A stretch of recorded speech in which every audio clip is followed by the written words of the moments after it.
Chapter 8, Mightier Than the Sword. 2 days later, the photographer came to take class pictures. The 5th grade picture would be taken last, right after lunch. That gave Nick and his secret agents plenty of time, and they whispered something into the ear of every 5th grader. All the individual pictures had been taken, and finally, it was time for the group picture. Everyone was lined up on the auditorium stage. Everyone's hair looked great, and everyone was smiling. But when the photographer said, "Say cheese," no one did. Instead, every kid said, "Frindle," and they held one up for the camera to see. The photographer was out of film, so that shot was the only 5th grade group picture he took. 6 of the 5th grade teachers were not pleased, and Mrs. Granger was furious. No one had really wanted to make the teachers mad. It was just fun. It also got all the kids in the school talking about the new word.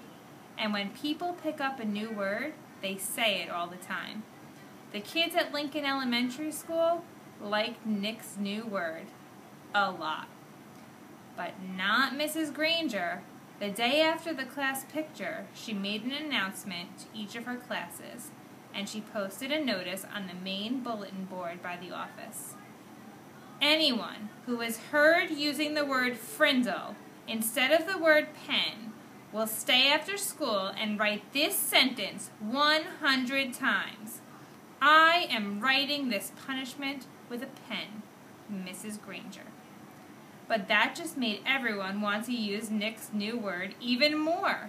Staying after school with the lone Granger became a badge of honor. There were kids in her classroom every day after school. It went on like that for a couple of weeks. One day, near the end of 7th period, Mrs. Granger asked Nick to come talk to her after school. "This is not detention, Nicholas. I just want to talk." Nick was excited. It was kind of like a conference during a war.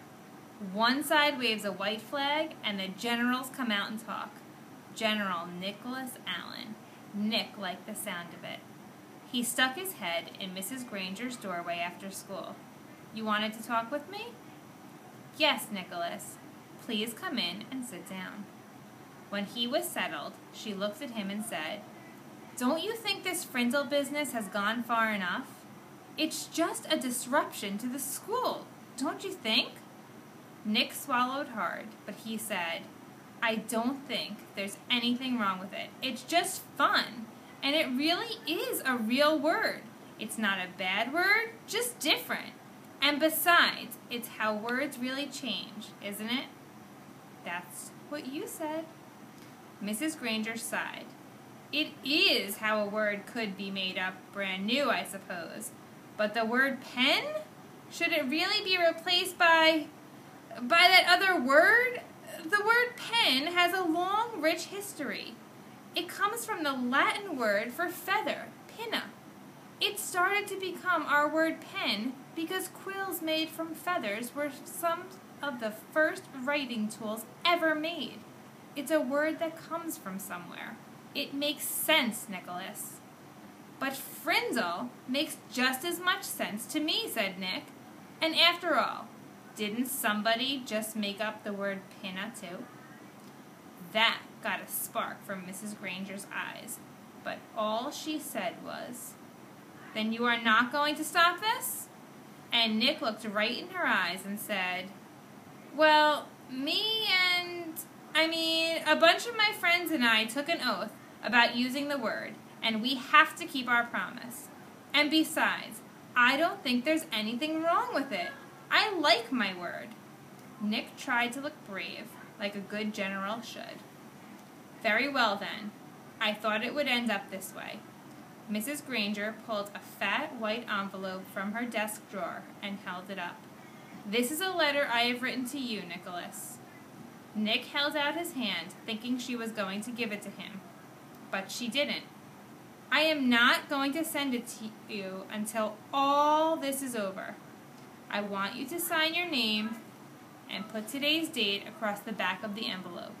When you read it, whenever that may be, You will know it is the same letter and that I have not made any changes to it." "This is weird," Nick said to himself. But to Mrs. Granger he said, "Sure," and he signed his name in his best cursive and put the date under it. Then Mrs. Granger stood up abruptly and said, "Then that is all for today, Nicholas," and may the best word win.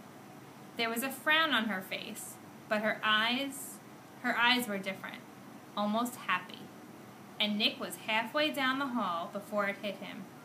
She likes this war, and she wants to win real bad.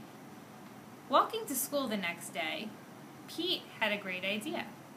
How about we see if we can get every kid in the whole 5th grade to go up and ask Mrs. Granger, "Can I borrow a frindle?"